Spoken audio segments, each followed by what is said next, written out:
I saw a ghost! I'm not joking!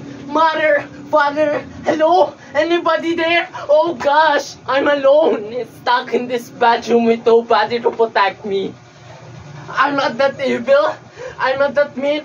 Tell me, what is wrong with me? Why am I seeing a ghost? Oh, I'm so cold. I can't breathe.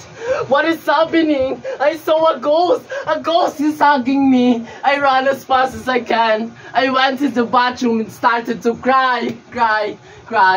Father, mother, I am sorry. I am sorry for being a horrible son.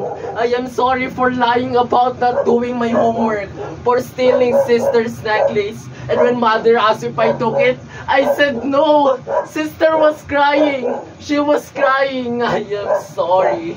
Oh, please forgive me. I didn't mean to lie to you. But this time, Hannes, there really is a ghost. The ghost is coming. Father, mother, sister, help me. I saw a ghost.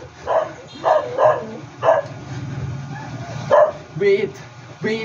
Father, mother, sister, father is the ghost. All this time, my family tricked me. Why? Oh, I see. It's because I laughed a lot. This is a lesson for me. I promise I will never lie again. Pinky swear. But really, all the while I thought I saw a ghost.